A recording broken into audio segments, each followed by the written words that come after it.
Udumo kuNkulunkulu kweliphezulu nokuthula emhlabeni kubantu abathokozelwa nguye. Kubaba uNsibando okubingelelayo lalifa ezulu. Ngithi uJesu Kristu uyinkosi. Siyambonga-ke siyamdumisa uNkulunkulu wethu kakhulu ukuthi usigcinile kwaze kwaba usuku lwanamhlanje. Dumo lonke luya kuyena lumfanele, nebongo zonke zingezakhe. Uyazi uJesu uxwayisile ngabantu abafukula imithwalo. Uxolo. Abantu abathwesa imithwalo, abanye abantu bahlulwe ukuyifukula nangomunwe.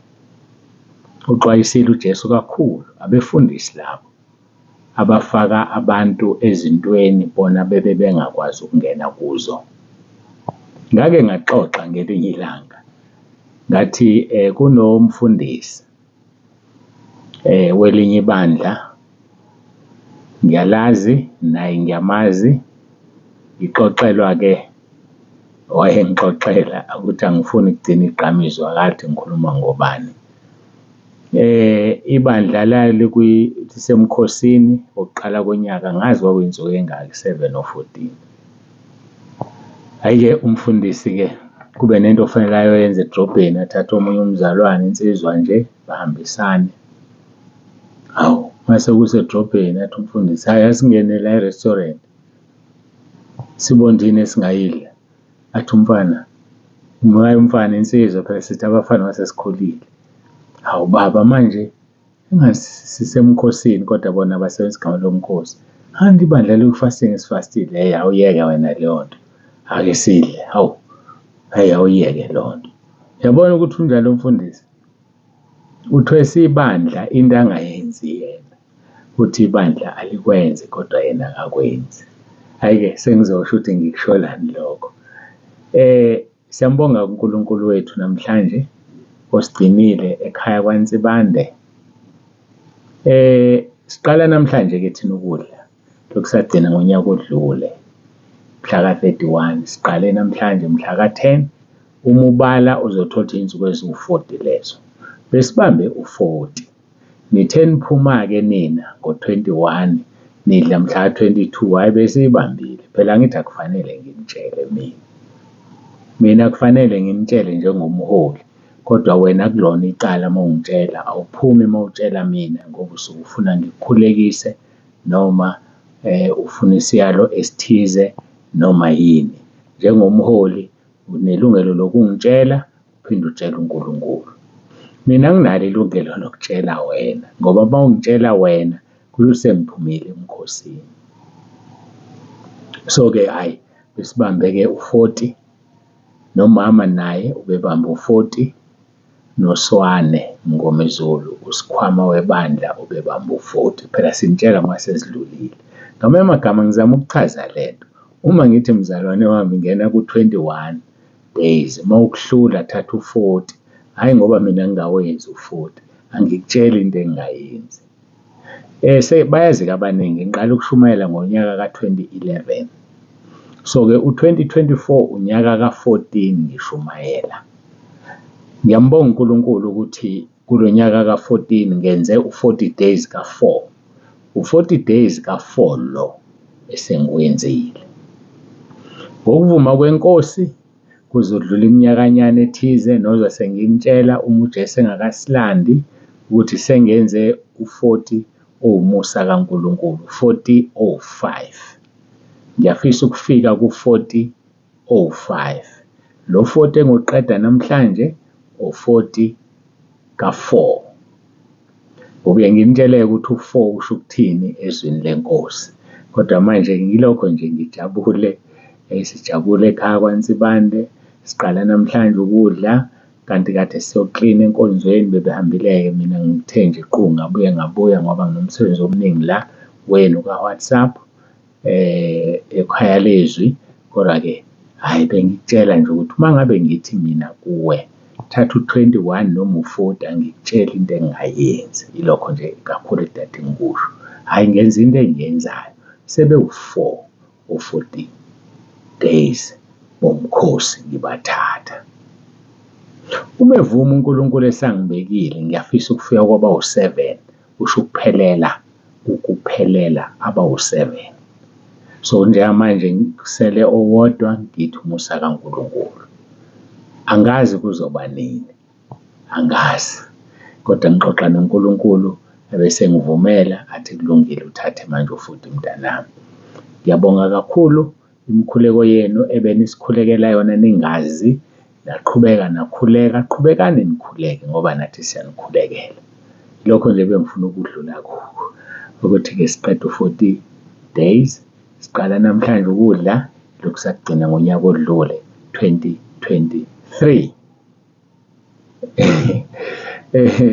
Ngikhumbula lento ejwayele ukushiwo abazukulu bami, baye bathi kuyophela siyofana. Yabona njengamanje nje sesiyafana. Nina eniqala mhla 21 nadla, hayi nani sesiyadla, sesiyafana. Kodwa kukhona lokho okuhlukile kwelikamoya, lokho esikutholile. Yayibona lonto. Kodwa ngale ngendaba ukudla into engenamsebenzi. Yabona ukudla into engenamsebenzi. Sesiyadla nje sonke ngathi akwenzeke lutho, kanti cha kwenzekile, ayikwenzekile. Kodwa isizathu esikhulu ngifuna nazi ukuthi siyababamba o40 days. So uma ngithi mina inkinga yakho uma inkulu kwande iy'nsuku zomkhosi, ngiyakutshela futhi uma ufuna umsebenzi nje, yazi userious ufuna umsebenzi, 21 days uma u40 days ufuna umsebenzi. Uma ufuna ushintsho oluthize olusemqoka ekhaya, ubaba wekhaya uyaphuza noma uyahlupha noma unjani, noma umshado usengcupheni, thatha lo 40 days wakho. Kodwa qaphela lokhu ukuthi ungakhuleki u40 days kanti umkhuleko wakho ujika kusilinga ufike ezulwini ngoba unezono. Liyadiliza udonga. Akusebenzi ukuthi ubambe u40 days udonga lumile ngoba wonke lo 40 days uphelela odongeni. Hayi, akusebenzi. Kuyasebenza ukuthi 1, khuleka abaseRoma 10:9 zonke iy'nsuku uma ulala usho emva kwami. Bheka iVN la noma umndeni wonke ukhuleke ngoba nathi senze njalo kwaNsibande. Kumina engishoyo ngoba vele iVN ngezwi lami. Kodwa amanye amakhaya angiripothela basebenzisa uRoma 10:9. Number 2, vuma izono zakho. Izona y'khala esinikeziwe. Uma usubhukhile, wane-date, qala ubhale izono zakho noNkulunkulu uzosebenza udaba lwakho. Number 3, ngena emkhosini. Ungena kanjani emkhosini ungabhukhile? Ungena kanjani emkhosini ungavumi izono zakho? Ngeke kukusize. Namadimoni ayafasta. Lithi iBhayibheli amadimoni ayakholwa azathuthumela. So i-fasting akuyona isayini yokukholwa. Cha. Baningi bababamba u40 days kodwa ubasizi ngalutho ngoba banodonga. Diliza udonga, vuma izono zakho. Ngeke kukusize ukufasta, ufaste ungena emkhosini, izono zikuvimbile. Diliza udonga. uNkulunkulu usenzela umusa-ke ekhaya lezwi. Uma usune-date, usuyabhala, liyadilika udonga, usuyakwazi ukukhuleka ungena emkhosini. Hhayi-ke, bengisika nje elijikayo, angidlule. Angeke ngiguqe ngikhuleke. Sibonge uNkulunkulu, siqhubeke nenkonzo yosuku. UJesu KRISTU UYINKOSI.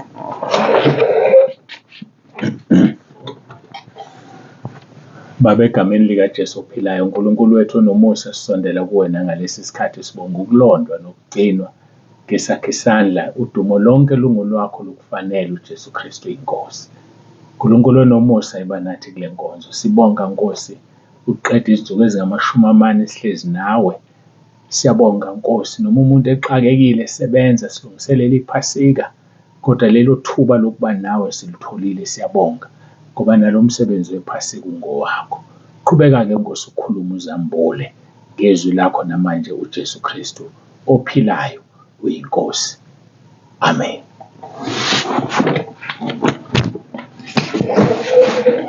Siyambonga uNkulunkulu wethu kakhulu, siyamdumisa. Siyeke ezwini lenkosi esilifundayo. Khumbula sinezinto esizikhulekelile siziqala laphaya emkhosini. Number 1, ukukhula kumoya. Number 3, ukukhula ekumazini uNkulunkulu. Number 3, ukuphenduka okusuka ngaphakathi.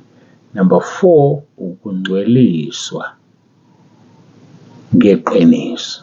Ukungcweliswa ngeqiniso. Number 5, ubunye kuKristu. Asikafiki-ke kuleso sihloko. Sikhuluma ngesihloko esinumber 4, ukungcweliswa ngeqiniso. Asifunde-ke ngoba umkhuleko kaJesu loyo, John 17:17, uthi uJesu, bangcwelise ngeqiniso, izwi lakho liyiqiniso. Bangcwelise ngeqiniso. Yilokho esikukhulekelayo ukuthi uNkulunkulu asingcwelise ngeqiniso. Asifuni ukungcweliswa ngamanga, ngoba amanga awakungcwelisa, ayakungcolisa. Amanga akwenza ube dirty. Lies make you dirty, but we are sanctified through the truth. And your word is the truth. Izwi lakho liyiqiniso, uNkulunkulu wethu. Ingakho-ke sifuna ukungcweliswa ngeqiniso. Ingakho kuleli khaya lezwi sikhuluma iqiniso kuphela.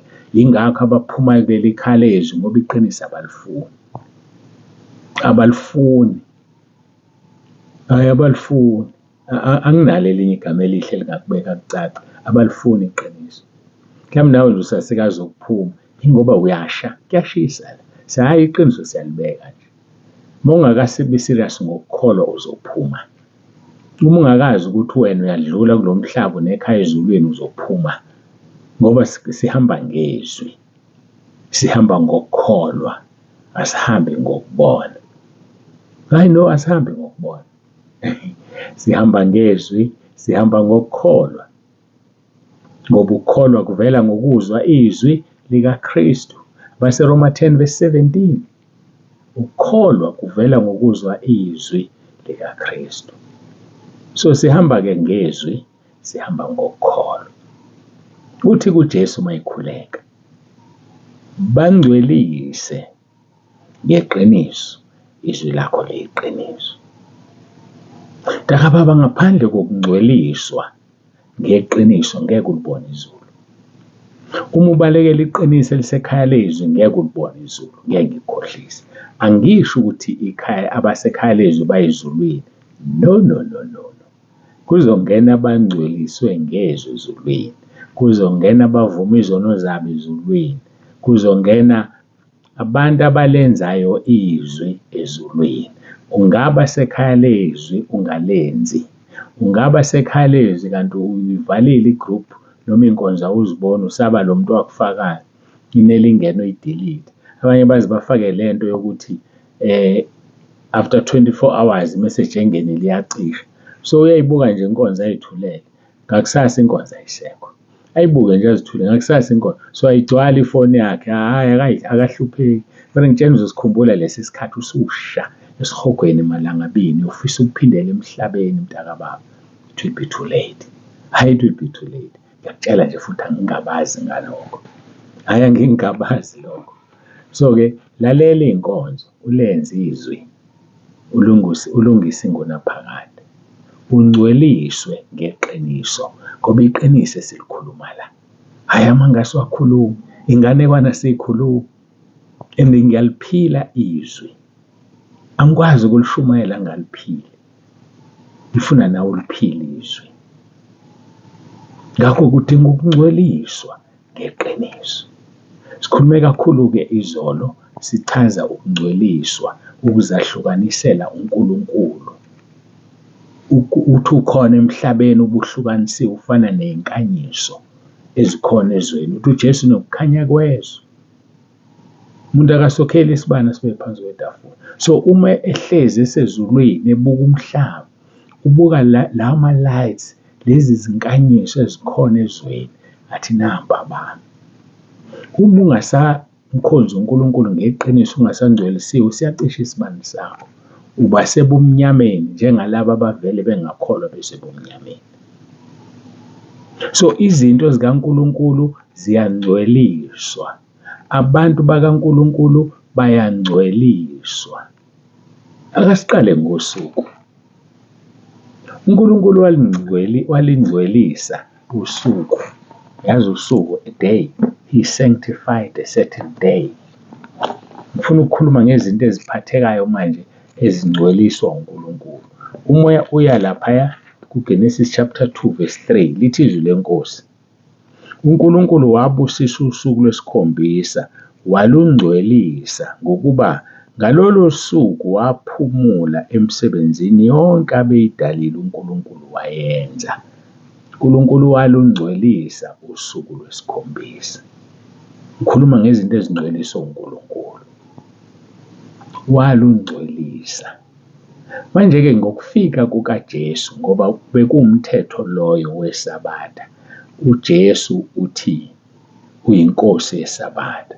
So zonke izinsuku njengamanje siyazingcwelisa ngoba senza umsebenzi kaNkulunkulu ngazo. Kodwa yena walungcwelisa usuku lwesikhombisa, walwenza. Uthi verse 3 Genesis 2, uNkulunkulu wabusisa usuku lwesikhombisa walungcwelisa ngokuba ngalolo suku waphumula emsebenzini yonke abeyidalile uNkulunkulu wayenza. Ngenxa yesikhathi ngifisa ukuthi ngiyibambe la ngingadluli, bese ngikutshela ukuthi ngokuvuma kwenkosi sizoqhubeka ngezinto ezingcweliswayo. Ukuthi uma ethi uNkulunkulu kuLeviticus 11 verse 44, zingcweliseni nibe ngcwele ngokuba mina Jehova Sebawothi ngingcwele. Akungcweliswa wena wedwa, ngisho izimpahla zakho zokugqoka, indawo okhonzela kuyo, indlu ohlala kuyo, nethempeli, yonke into iyangcweliswa. Ngoba uma ingangcwelisiwe izokungcolisa wena. Kufanele ibe ngcwele into oyithintayo, into oyenzayo, ngoba uma ingengcwele izongcolisa ubungcwele bakho. Hayi, angiyibambe, ngiyathemba ukuthi uyangizwa. Asikhuluma ngobungcwele, holiness, uzahlukanisela uNkulunkulu. Masiguqe sikhuleke, simbonge uNkulunkulu. UJesu Kristu uyinkosi. Babongcwele babolungileyo, uNkulunkulu wethu onomusa, siyayithoba ngalesi sikhathi. Siyabonga ukulondwa ukugcinwa ngesakho isandla, uNkulunkulu onomusa. Siyabonga ukuzwa ngobungcwele. Singcwelise Nkosi ngezwi lakho. Singcwelise Nkosi ngeqiniso. Siyabonga. Namanje qhubeka ube naloyo Nkosi uzambule ukhulume kuye. UJesu Kristu inkosi. Amen.